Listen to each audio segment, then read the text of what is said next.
میں خوش آمدید۔ اور بات کریں گے ہم جنرل عاصم منیر یعنی کہ آرمی چیف کے 10 سالہ فوج میلے کی۔ اور فوج میلہ جو ہے وہ ہماری جو ہے پارلیمنٹ اس میں باقاعدہ طور پر اس کی منظوری دے دی گئی۔ تو آرمی ایکٹ میں انہوں نے ترمیم کی ہے اور اس ترمیم کے مطابق اب ہمارے آرمی چیف جو ہے ان کی بھی مدت ملازمت 5 سال، اور نیوی والا چیف وہ بھی 5 سال فوج میلہ کرے گا، اور اس کے بعد جو ہے وہ ایئر فورس والا بھی۔ تو سب کو جو ہے 5 سال مل گئے۔ تو دیکھ لیں، میں نے آپ سے بہت عرصہ پہلے یہ بات کی تھی کہ انہوں نے سب نے اپنا اپنا جو ہے کام کر لیا اور صرف قاضی فائز عیسیٰ کو قربانی کا بکرا بنایا تھا۔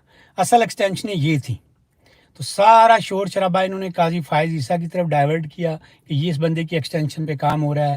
حکومت نے جان بوجھ کر تیلی لگائی اور ججز کے سامنے یہ بات کی کہ بھائی ہم یہ ججز کی جو ہے مدت ملازمت بڑھانا چاہ رہے ہیں۔ تو اس میں وہ سارے جو تھے، یہ ان کا یہ خیال تھا کہ سارا جو یہ جو میلہ سجایا جا رہا ہے یہ قاضی فائز عیسیٰ کے لیے۔ حالانکہ وہ کہتے ہیں نا سجا دکھانی سجی تے مارنی کبھی، وہ دکھا یہ رہتے آرمی چیف کہ بھائی قاضی فائز عیسیٰ جو ہے ان کی ایکسٹینشن ہونی۔ تو سب کی توجہ اس طرف تھی، سب کی گالیوں کا توپوں کا رخ قاضی فائز عیسیٰ کی طرف تھا۔ ہر ٹی وی شو پر ہر جگہ جو ہے لوگ ان کے پیچھے پڑے ہوئے تھے۔ ہمارے ججز جو تھے وہ آپس میں لڑ پڑے تھے، کتوں کی طرح ایک دوسرے کو کاٹنے کو دوڑ رہے تھے کہ بھائی یہ قاضی فائز عیسیٰ کو ایکسٹینشن کیوں مل رہی، جبکہ وہ شخص نہ ایکسٹینشن کے لیے انٹرسٹڈ تھا، نہ اس نے کبھی اس خواہش کا اظہار کیا تھا، لیکن انہوں نے صرف اس کو پنچنگ بیگ بنا کے کہ سب اس کی طرف لگ جائیں۔ اور اس دوران بیک اینڈ پہ یہ کام ہو رہا تھا کہ بھائی عاصم منیر کی ایکسٹینشن جو ہے اس کو کیسے لیجیٹمائز کرنا ہے۔ ابھی تو اس میں سال پڑا ہوا ہے، تو سال تک پتہ نہیں کیا صورتحال ہوئی۔ تو انہوں نے اس کا یہ حل ڈھونڈا کہ اسی وقت آرمی ایکٹ میں ترمیم کر دی۔ اب اگلے نومبر میں کوئی رولا نہیں ہوگا، کیونکہ اب یہ اگلے 3 سال اور مزید جو ہیں ہمارے حافظ صاحب جو ہیں مزے کریں گے۔ 5 سال ان کو یہ مل گئے، ساتھ ساتھ دوسروں کو بھی مل گئے، اور ایک ایکسٹینشن تو آپ کو پتہ ہے ہر آرمی چیف جو ہے وہ لیتا ہے۔ تو اس طرح حافظ صاحب کے 10 سالہ جو ہے موج میلہ فوج میلہ جو ہے یہ پکا ہو گیا، اور اس میں ساری پارٹیوں نے اپنا اپنا کردار ادا کیا ہے۔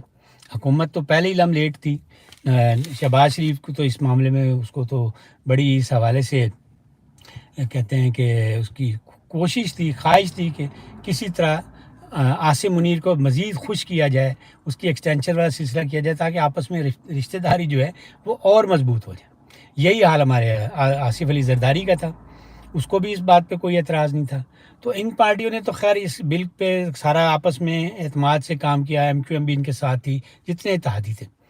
لیکن اس میں جو دیکھنے والی بات ہے، آپ یہ دیکھیں کہ وہ پارٹی جو قاضی فائز عیسیٰ جو سپریم کورٹ کا چیف تھا اس کے حوالے سے دنیا بھر میں احتجاج کر رہی تھی، جگہ جگہ شور مچا رہی تھی۔ ان کا وزیر اعلیٰ کہہ رہا تھا کہ خیبر پختونخوا والا کہ جناب ہم تو ملک جام کر دیں گے، کہیں بھی ہم یہ کر دیں گے، وہ کر دیں گے، چڑھائی کر دیں گے اسلام آباد میں۔ تو انہوں نے پوری کوشش کی کہ قاضی فائز عیسیٰ کو ایکسٹینشن نہیں لینے دینی، حالانکہ اس ایکسٹینشن سے اتنا نقصان نہیں تھا ان کو۔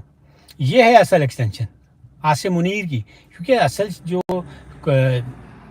ساری ڈوریں ہلا رہا ہے وہ تو عاصم منیر ہلا رہا ہے۔ اب عاصم منیر اگر 10 سال تک بیٹھا ہوا ہے تو عمران نیازی کے لیے کم از کم 5 سال کے تک تو اقتدار میں آنے کا کوئی چانس نہیں۔ اگلے 5 سال جب اس کے شروع ہوں گے تو پھر آپ کہہ سکتے ہیں۔ تو یہ ان کو زیادہ تکلیف پہنچانے والی ایکسٹینشن تھی، لیکن اس پر نہ وہ اسمبلی میں بولے نہ اسمبلی سے باہر بولے۔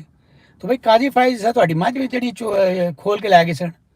اس قسم کے ہماری پارٹیاں منافق قسم کے لوگ ہیں کہ قاضی وہی جو نعرے قاضی فائز عیسیٰ کے خلاف لگ رہے تھے ایکسٹینشن پر، آرمی چیف جو ہے وہ ایکسٹینشن لے رہا ہے، ابھی سے لے رہا ہے، تو اس کے اوپر ان کو تکلیف ہے۔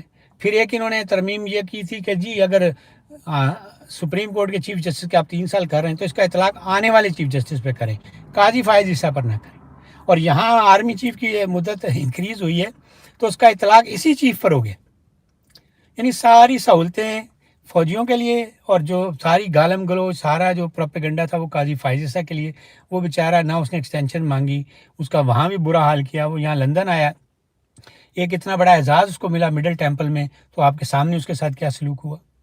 تو یہ ساری گیم جو سیٹ کی گئی تھی اس میں یہ سارا سلسلہ تھا۔ میں نے بار بار آپ کی طرف توجہ بھی صرف دلوائی تھی کہ قاضی فائز عیسیٰ صرف جو ہے وہ ایک پنچنگ بیگ ہے، اور اس کے آڑ میں کام کچھ اور ہو رہا تھا، کیونکہ ان کو ایکسٹینشن دینا نہ شہباز شریف کو وارہ کھاتا تھا اور نہ ہی جرنیلوں کو۔ ایسے آزاد منصف جج کو وہ کیسے برداشت کر سکتے؟ وہ تو صرف یہ چاہ رہے تھے کہ منصور علی شاہ کا راستہ روکنا ہے، تو انہوں نے وہ راستہ بھی روک لیا، قاضی فائز عیسیٰ کو بھی فارغ کر دیا، اور اس کے بعد جو ہے اب اپنی ایکسٹینشن بھی کروا لی، اور اتنے مزے سے وہ ایکسٹینشن ہوگی، کتنی تو اتنے سکون سے مجھے تو نہیں یاد پڑتا کہ کوئی ایکسٹینشن ہوئی ہو۔ ایون باجوے والی ایکسٹینشن آپ کو یاد ہے کہ کبھی بال سپریم کورٹ جاتی تھی، کبھی کہیں سے نوٹیفکیشن آتا تھا، بڑی مشکل سے جا کے پھر جب اسمبلی میں وہ ایک فیصلہ آیا کہ بھئی اس کی قانون سازی کریں، تب جا کے وہ مسئلہ حل ہوا تھا۔ اور ایک یہ ہے کہ کسی کو پتہ بھی نہیں چلا، اور 1.5 منٹ میں جو ہے جی حافظ صاحب اینڈ کمپنی جو ہے ان کو 5 سال دے دیے گئے۔ اور پی ٹی آئی والے جو شور شرابے کے ماسٹر ہیں، ان کا وہ بیرسٹر گوہر جو ہے، اس سے پوچھا صحافی نے، ہاں جی آپ کا کیا رد عمل؟ تو کہتا ہمیں تو پتہ ہی نہیں چلا، ہم نے تو نہیں سنا۔ وہ بھائی کیوں نہیں سنا آپ نے؟ آپ اسمبلی میں نہیں بیٹھے ہوئے تھے؟ آپ وہاں لینے کیا گئے تھے؟ آپ کے سامنے بل پیش ہوا، انہوں نے کوئی کون سی لینگویج میں پیش کیا؟ اردو میں، انگریزی میں، تو آپ کو کوئی یہ لینگویجز نہیں آتی، لیکن چونکہ یہ حافظ صاحب کو ناراض نہیں کرنا چاہتے، اب یہ چاہتے ہیں کہ کسی طرح حافظ جی سے صلح ہو جائے، تو اس کے حوالے سے اب یہ بول کر جو ہے یہ نہیں چاہتے کہ حافظ جی کو کوئی ایسا میسج جائے کہ بھائی ہماری جو صلح صفائی والے معاملات ہیں وہ پھر کھٹائی میں نہ پڑ جائیں۔ تو یہ صورتحال ہے کہ ایک سے ایک بڑھ کر جو ہے وہ بوٹ پالشی ہے۔ مسلم لیگ نون تو پہلے اس کام میں لگی ہوئی ہے، پیپلز پارٹی بھی، ایم کیو ایم بھی، اور جو بھی اتحادی پارٹی ہیں، اور ساتھ میں جو پی ٹی آئی تھی وہ اس حوالے سے اس نے بھی خاموشی اختیار کر لی۔ تو یہ صورتحال ہے کہ اس وقت ملک جو ہے وہ بظاہر جمہوریت کے نام پہ چل رہا ہے، پارلیمنٹ بھی ہو رہی ہے، لیکن سارے اختیارات جو ہیں یہ لوگ اپنی مرضی سے جو ہے وہ آرمی چیف کی طرف منتقل کر رہے ہیں۔ پہلے ہی انہوں نے جو ہے وزیر داخلہ اپنی مرضی کا لگایا ہوا ہے، وزیر خزانہ اپنی مرضی کا لگایا ہوا ہے، ہر چیز اپنے کنٹرول میں رکھی ہوئی ہے، اور اوپر سے انہوں نے اس کو یہ ایکسٹینشن دے دی۔ بھائی اور بڑے مسائل ہیں ملک کے اس وقت، یہ ابھی اس کے اگلے نومبر میں جا کے ہونی تھی ایکسٹینشن، تو ابھی سے وہ بل پاس کر دیا، اتنی انہوں نے اس کو پرائرٹی رکھی ہوئی تھی، اور اس پہ ساری بڑی پارٹیاں سوائے مولانا فضل الرحمان کے سب آرمی چیف کے جو ہے وہ کہتے ہیں نا 1 پیج پہ۔ تو یہ صورتحال ہے، آرمی چیف صاحب جو ہیں وہ قاضی فائز عیسیٰ کو قربانی کا بکرا بنا کر اپنا الو سیدھا کر لیا انہوں نے۔ قاضی فائز عیسیٰ کے ساتھ لندن میں بھی آپ کے سامنے جو زیادتی ہوئی ہے، اور اس میں بھی حکومت نے مروایا ان کو۔ یہاں ہمارا بولا جو ہائی کمشنر ہے وہ بھی کسی حد تک یوتھیا ہے، اگر وہ انتظامات صحیح طرح کے کرتا سیکیورٹی کے تو ایسی کسی کی جرت نہ ہوتی۔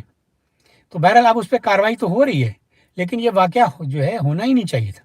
تو اب ان کو چاہیے کہ اس کارروائی کو جو قاضی فائز عیسیٰ کے خلاف ان عمران نے کی، ان کی گاڑی پہ حملہ کیا، ان سب کو جو ہے پولیس کے جو ہے وہ جو کہہ رہے ہیں کہ انہوں نے پرچہ کروا دیا ہے، تو اس کے جو ہے پھر اس کو پرسو کریں، اور اس کے خلاف کارروائی جو ہے اس پہ جو برٹش کامن فارن آفس ہے اس سے بھی رابطے میں رہیں، اس کو مکمل کریں۔ لیکن مجھے لگتا نہیں کہ حکومت اس حوالے سے اس کو اتنی پرواہ ہے کہ قاضی فائز عیسیٰ کے ساتھ کیا ہوا ہے۔ ان کا جو مقصد تھا وہ پورا ہو گیا ہے، انہوں نے جو ہے اپنے باس کو خوش کرنا تھا کہ بھئی اگلے 2-4 سال وہ ان کی حکومت کو جو ہے وہ چلنے دے۔ تو اب ظاہر ہے عاصم منیر جو ہے وہ 5 سال تک تو ان کو چلنے دے گا، لیکن ان کا انجام ان کا بھی برا ہوگا۔ وہ میں نے ٹویٹ کر دی ہے اس حوالے سے کہ یہ بے شک انہوں نے اپنی انشورنس کر لی ہے کہ بھائی اس طرح اب آرمی چیف ہماری مرضی کا 10 سال ہے تو اب ہمارا لمبا ہی موج میلہ ہوگا۔ ایسا ہرگز نہیں ہوگا۔